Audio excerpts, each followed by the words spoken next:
Hey, just a short video here today, something that's been in the news lately I wanted to talk about.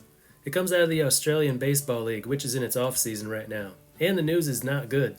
The Melbourne Aces withdrew from the league.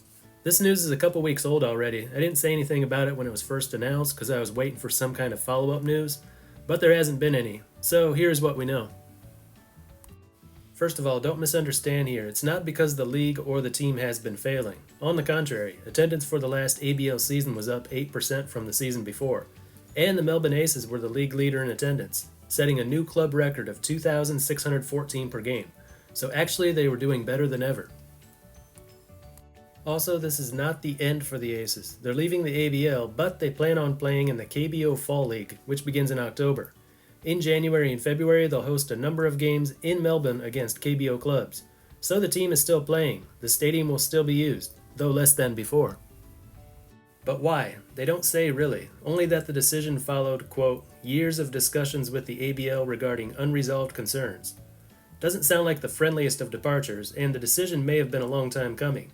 Maybe that's why the Aces were the one team that still streamed its games on YouTube, instead of joining the league's streaming service. They maintained that independence because they had plans to go independent. Maybe. Not really sure what the Aces are trying to achieve here. They said the transition will take the club to new heights. But the KBO Fall League is not a step up from the ABL. They'd be better off staying put. It's not like they're joining the actual KBO. That would be understandable if they were given that opportunity. Or if they were joining a Caribbean league for one winter. It would be great for raising the team's level of competition. But no matter where they go for the winter, it means leaving their fans in Australia behind. The team said this transition will provide fans with an even better baseball experience.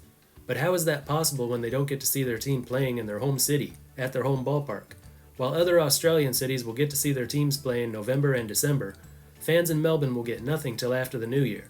I don't know how many games they'll be hosting versus KBO clubs in January and February, but I'm sure it'll come nowhere near matching the 20 home games they had every winter as members of the ABL. So this doesn't seem like a decision that was made with improving the team or the fan experience in mind. Seems like a bitter disagreement with the ABL, and the KBO Fall League was the best alternative they could come up with. Whatever their differences were, it must be pretty serious if the Aces would rather put themselves in a worse situation instead of working out their differences and remaining in the league.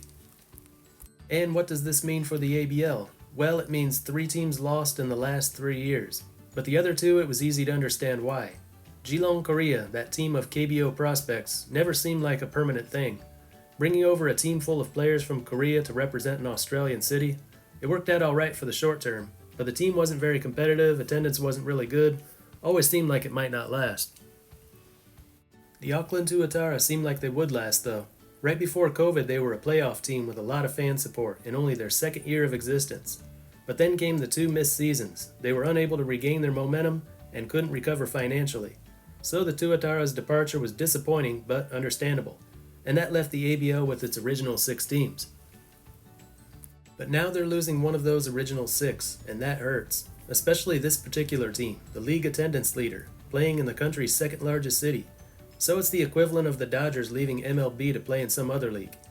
Actually, it's worse. Losing 1 out of 6 is a lot worse than losing 1 out of 30.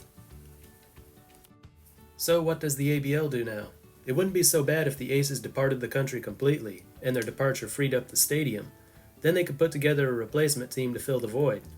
But the Aces are still going to be the city's team, still using the stadium, and in fact scheduling games there in direct competition with the ABL. So there will be no ABL team in Melbourne. Add a team in another city? Sure, they could try that. I think Geelong would be the best candidate. They had a team not too long ago. They've got a place to play. Just need to put together a team, using local players this time. But it's most likely they'll just make do with 5 teams, especially for the next season. That means they'll never have all the teams playing on the same day. One team always has the day off. They wouldn't be the first ones to do this. The Colombian and Nicaraguan leagues have 5 teams. CPBL in Taiwan had 5 teams a couple years ago. Puerto Rican league had 5 teams not too long ago.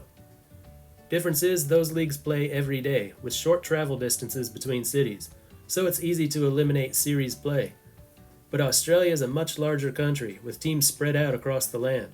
They can't hop around from one city to the next. Usually they play 4-game series Thursday to Sunday for 10 weeks, facing each team 8 times, 1 series at home and 1 on the road. I guess now they do a 32 game schedule, same format, done over a 10-week period, but now including 2 bye weeks. They can't drag out the season any longer than that. They start in November and they want to finish the season, hold a 2-week playoff, and be done by the first week of February. So it really seems like there's no choice but to have a smaller league with a smaller schedule for the 2025 to 26 season. I really don't like this decision by the Melbourne Aces. I think it's bad for the team, bad for the fans, and bad for the league. And it just doesn't seem to really make sense. Maybe there's more to the story than what I know. If you know anything about it, please mention it in the comments. Things had been looking up for the ABL lately, and for Australian baseball as a whole, but this really throws a wrench into everything. Anyway, that's all for this one. Until next time, this is Baseball International. See ya!